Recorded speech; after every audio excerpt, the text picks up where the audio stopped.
BBC বাংলার সান্ধ্য অধিবেশন প্রবাহতে আপনাদের স্বাগত। আজ আপনাদের সাথে লন্ডন স্টুডিও থেকে আছি মানসী বড়ুয়া। পুরোদমে ইরানের সঙ্গে যুক্তরাষ্ট্র এবং ইসরায়েলের ভয়াবহ যুদ্ধ চলছে। এখান থেকেই শুরু হয়ে গেছে তৃতীয় বিশ্বযুদ্ধ, যার জেরে মধ্যপ্রাচ্যে যুক্তরাষ্ট্রের বিভিন্ন ঘাঁটিতে ইরান একের পর এক হামলা চালিয়ে যাচ্ছে। এতে আজ কাতারে যুক্তরাষ্ট্রর F-35 সেই যুদ্ধবিমান ভূপাতিত হয়েছে। এই ঘটনায় এখন যুক্তরাষ্ট্র অনেক বেশি ক্লান্ত হয়ে পড়েছে। পাশাপাশি সৌদি আরবের সবথেকে পৃথিবীর বড় তেল শোধনাগারে হামলা চালিয়েছে ইরান। এই ঘটনায় পুরো এলাকায় আগুনে ছেয়ে গেছে। আর এরই মাঝে আমাদের হাতে এসে পৌঁছেছে এই যুদ্ধের সর্বশেষ গুরুত্বপূর্ণ সবথেকে তাজা আপডেট সংবাদ। সৌদির সবথেকে বড় তেল শোধনাগারে আরামকোতে ইরানের হামলা। ইরানের শাহেদ 136 ড্রোন দিয়ে সৌদি আরবের আরামকো তেল শোধনাগারে আঘাত এনেছে। হামলার ফলে রাস তানুরা রিফাইনারি কার্যক্রম বন্ধ হয়ে গেছে। এর ফলে চরম বিপাকে পড়েছে সৌদি আরব। এই রিফাইনারি থেকে মূলত বিশ্বের বিভিন্ন দেশে সৌদি আরব এই তেল রপ্তানি করে থাকে। তবে এখন এই তেল রপ্তানি সম্পূর্ণ বন্ধ হয়ে গেছে। ধ্বংস হয়ে যাবে সৌদির অর্থনীতি, এমনটাই মনে করা হচ্ছে। এরপর জানাবো, কুয়েতে ইরানের হামলায় আরেকটি মার্কিন যুদ্ধবিমান বিধ্বস্ত। কুয়েতের রেশ কাটতে না কাটতে এবার আবারও কুয়েতে মার্কিন বিমান বিধ্বস্ত করে দিয়েছে ইরান। F-35 সিরিজের একটি বিমানকে ভূপাতিত করে ইরানের সেনাবাহিনী। এদিকে যুক্তরাষ্ট্রের সঙ্গে আর কোনো আলোচনা করবে না ইরান, বলল ইরানের পররাষ্ট্র মন্ত্রণালয়। যুক্তরাষ্ট্রের সঙ্গে আর তারা কোনো আলাপ আলোচনা করবে না বলে সাফ জানিয়ে দিয়েছে ইরান। ইরানের সর্বোচ্চ ধর্মীয় নেতাকে হত্যার পর তারা এই সিদ্ধান্ত গ্রহণ করেছে। তারা জানিয়েছে যে কোনোভাবেই তারা আর মার্কিন যুক্তরাষ্ট্রের এই আধিপত্যবাদকে মেনে নেবে না।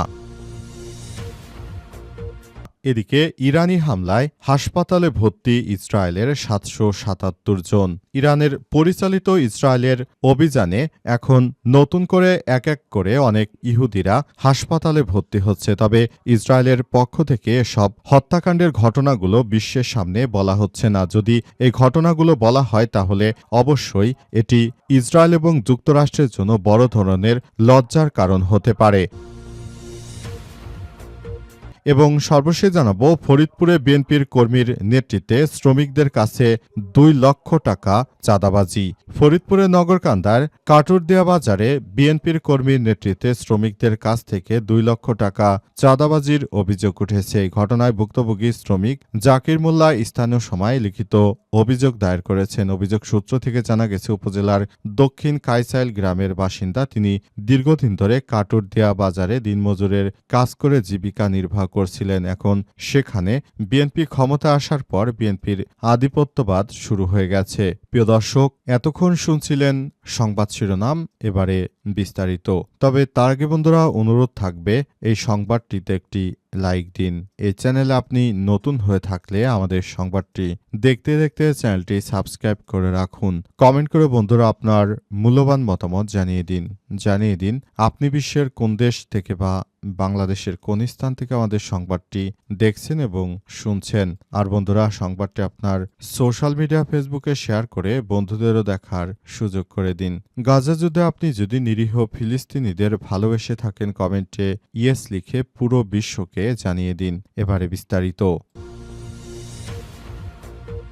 সৌদির সবথেকে বড় তেল শোধনাগার আরামকোয় ইরানের হামলা।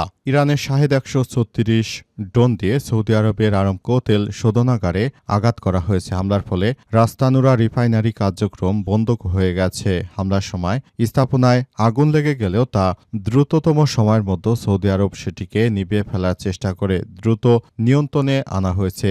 এখন পর্যন্ত কোনো হতাহতের খবর পাওয়া যায়নি, তবে পুরো এলাকায় আসলে ধোঁয়ার কুণ্ডলিতে ছেয়ে গেছে। সৌদি আরবের পক্ষ থেকে দাবি করা হয়েছে যে এই হামলায় তারা আসলে আগে থাকতে কোনো কিছু বুঝে ওঠার আগে সেখানে ইরান হামলা চালিয়ে দিয়েছে। সৌদি আরবের এই কোম্পানি থেকে মূলত সারা বিশ্বে সবথেকে বেশি তেল রপ্তানি করা হয়। এই তেলের উপরই দাঁড়িয়ে আছে সৌদি আরবের অর্থনীতি। আর অপরপক্ষে সংযুক্ত আরব আমিরাতের যে হোটেল ব্যবসা ছিল সেখান থেকেই তাদের অর্থনীতি চলত।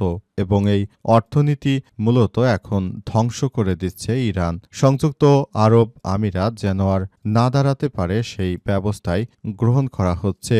তবে যুক্তরাষ্ট্র কিন্তু এই মুহূর্তে আসলে এই মুসলিম দেশগুলোরকে হামলার হাত থেকে বাঁচানোর ক্ষেত্রে কোনো ধরনেরই ভূমিকা রাখছে না। তারা একরকম চুপচাপ করে আছে। এই মুহূর্তে তারা কি করবে সে বিষয়গুলো এখন পর্যন্ত জানা যায়নি এবং এই প্রক্রিয়াটি আসলে করতে হলে অবশ্যই বিষয়গুলোকে খুবই গুরুত্ব সহকারে দেখতে হবে। তবে সারা দেশ জুড়ে যে কার্যক্রম শুরু করেছে দখলদার এবং যুক্তরাষ্ট্র মিলে এই কার্যক্রমগুলো দ্রুততম সময়ের মধ্যে শেষ করতে হবে। তা না হলে মধ্যপ্রাচ্যে আবারও আরব বসন্ত দেখা দিতে পারে এমনটাই অনুমান করা হচ্ছে। যদি সৌদি আরবের এই তেল শোধনাগারকে রক্ষা করতে না পারে তাহলে সেখানে আবার বড় ধরনের সমস্যার সৃষ্টি হতে পারে। তাই এই ব্যাপারগুলো নিয়ে তারা ইতিমধ্যেই কাজ শুরু করেছে। তারা বলছে যে তারা সর্বোচ্চ চেষ্টা করছে এই তেল শোধনাগারকে রক্ষা করতে, কিন্তু ইরানের এক একটি হামলায় আসলে সবকিছু তছনছ হয়ে যাচ্ছে। ইরানকে কোনোভাবেই থামাতে পারছে না এসব রাষ্ট্রগুলো। এসব রাষ্ট্র এখন ইরানের হামলায় তাদের সেই সাম্রাজ্য তুষের ঘরের মতো ভেঙে পড়ছে। কুয়েতে ইরানের হামলায় কয়েকটি মার্কিন যুদ্ধবিমান বিধ্বস্ত। প্রতিরক্ষা মন্ত্রণালয়ের বিবৃতি, কুয়েতে বেশ কয়েকটি মার্কিন সামরিক বিমান বিধ্বস্ত হয়েছে। আজ কুয়েতের প্রতিরক্ষা মন্ত্রণালয় এই তথ্য জানিয়েছে। তবে সব ক্রু বেঁচে গেছেন বলে জানিয়েছে মন্ত্রণালয়। আজ ছড়িয়ে পড়া ভিডিওতে দেখা গেছে যুদ্ধবিমানে আগুন লেগে যায়, সে অবস্থায় সেটি নিচে পড়েছে। বিমান বিধ্বস্ত হওয়ার বিষয়ে ভিডিও পেয়েছে মার্কিন সংবাদ মাধ্যম সিএনএনে। এতে দেখা গেছে একটি যুদ্ধবিমান বিধ্বস্ত হয়েছে, পাশাপাশি একজন পাইলট বিমান থেকে বেরিয়ে আসতে সক্ষম হয়েছেন। কুয়েতে যুক্তরাষ্ট্রের আল সালেম বিমান ঘাঁটি থেকে 10 কিলোমিটার দূরত্বের মধ্যেই এই ঘটনা ঘটে। তবে যুদ্ধবিমানটি কিভাবে বিধ্বস্ত হয়েছে বা কোন বিমান বাহিনীর তা এখন পর্যন্ত নিশ্চিত করা যায়নি। ঘটনা সম্পর্কে যুক্তরাষ্ট্রের সামরিক বাহিনীর পক্ষ থেকে তাৎক্ষণিক কোনো মন্তব্য করা হয়নি। অবস্থায় আসলে নতুন করে কি হবে না হবে সে বিষয়টি সম্পর্কে এখনো স্পষ্ট করে কোনো মন্তব্য পাওয়া যায়নি। এই ঘটনার পর এখন পরিস্থিতি অন্যরকম পর্যায়ে চলে গেছে। অনেকেই বলছে যে ইরানের হামলায় এই যুদ্ধবিমান ভূপাতিত হয়েছে, আবার অনেকেই বলাবলি করছে যে এটি ইরানের হামলায় নয় বরং এটি হয়েছে নিজস্ব ভুলের কারণে। বিষয়টি আসলে কোনটা সত্য সেটি এখন পর্যন্ত বোঝা যাচ্ছে না। যুক্তরাষ্ট্রের সঙ্গে আর কোনো আলোচনা করবে না ইরান। যুক্তরাষ্ট্রের সঙ্গে আর কোনো আলোচনায় যাবে না ইরান। এর আগে মার্কিন গণমাধ্যমে দাবি করা হয়েছে যে ইরান আলোচনার জন্য অনুরোধ করেছে, কিন্তু ইরানের জাতীয় নিরাপত্তা পরিষদের সেক্রেটারি আলী লারিজানি এই দাবি প্রত্যাখ্যান করে বলেছেন এটি ট্রাম্পের আরেকটি ষড়যন্ত্র। আমরা কোনোভাবে আর তাদের উপর বিশ্বাস করতে পারছি না। ইরান এখন যতদিন বাঁচবে সেটা তারা তাদের অস্ত্রশস্ত্র ব্যবহার করে তারপর শত্রুদের মোকাবেলা করেই বাঁচবে। কোনোভাবেই ইরান এখন আর আগের মতো নেই। ইরান আগের মতো কোনো ষড়যন্ত্রকারীদের কথার ফাঁদে পা দেবে না। তাদের সঙ্গে আমরা আলাপ আলোচনা করেছিলাম, তারই মধ্যে আমাদের নেতাকর্মীদের উপর যে হামলা চালানো হয়েছে এটি অত্যন্ত লজ্জাজনক একটি ব্যাপার হয়ে দাঁড়িয়েছে। কারণ হিসেবে তিনি জানিয়েছেন যে ইরান তাদের আত্মমর্যাদা নিয়ে বাঁচে। আত্মমর্যাদাহীন মানুষের কোনো মূল্য নেই। যাদের আত্মমর্যাদা নেই তারা আসলে মানুষ নয়। যারা যুক্তরাষ্ট্রের বাসিন্দা এবং যারা বিভিন্ন দেশ থেকে এসেছে এবং ইরানের বিরুদ্ধে এই ষড়যন্ত্রমূলক কার্যক্রম চালিয়ে যাচ্ছে তাদেরকে আমরা বলতে চাই, আয়নায় নিজের চেহারা দেখুন। আমাদের সঙ্গে শত্রুতা করে আমাদের নিরীহ মানুষদেরকে হত্যা করে আপনারা যে কার্যক্রম চালিয়ে যেতে চান সেটি আসলে কোনোভাবেই গ্রহণযোগ্য হতে পারবে না। সুতরাং আপনাদেরকে বলবো আপনারা নিজের মুখকে আয়নায় দেখুন এবং সারা পৃথিবীর মানুষ আপনাদেরকে প্রত্যাখ্যান করেছে এটি আপনারা মেনে নিন, সেটাই আপনাদের জন্য সবথেকে ভালো হয় বলে জানিয়েছেন তিনি। এবং বর্তমানে কার্যক্রমগুলো চালিয়ে যাওয়ার জন্য আসলে ইরান কোনোভাবে আর যুক্তরাষ্ট্রের সঙ্গে কোনরূপ সংলাপে অংশগ্রহণ করবে না এমনটাই জানিয়েছেন তিনি। ইরানি হামলায় হাসপাতালে ভর্তি 777 জন ইসরায়েলি। একের পর এক ইরানের হামলায় ধসে পড়ছে যুক্তরাষ্ট্র এবং ইসরায়েলের সমর্থিত বিভিন্ন গুরুত্বপূর্ণ স্থাপনা এবং তার মিত্রদের বিভিন্ন গুরুত্বপূর্ণ ঘাঁটিগুলোতে হামলা চালানো হচ্ছে। যুক্তরাষ্ট্র এবং ইসরায়েল সহ এছাড়াও আরও মধ্যপ্রাচ্যে যেসব রাষ্ট্র রয়েছে তাদের বন্ধুর তালিকা এর মধ্যে সংযুক্ত আরব আমিরাতও রয়েছে। এসব রাষ্ট্রগুলোর উপর ইরান ব্যাপক আকারে মিসাইল দিয়ে হামলা চালাচ্ছে। এই হামলার ঘটনায় আসলে পরিস্থিতি তাদের অনুকূলে যাচ্ছে না, বরং তাদের প্রতিকূলে চলে যাচ্ছে।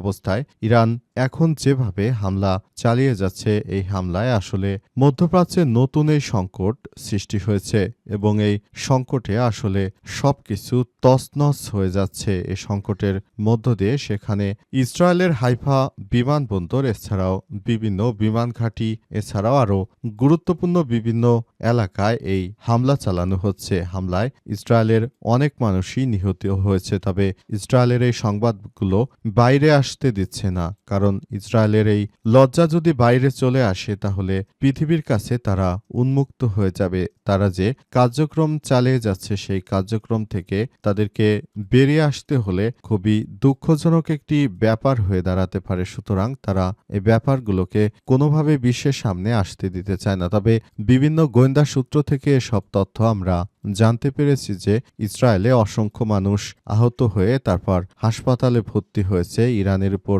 হামলার পর।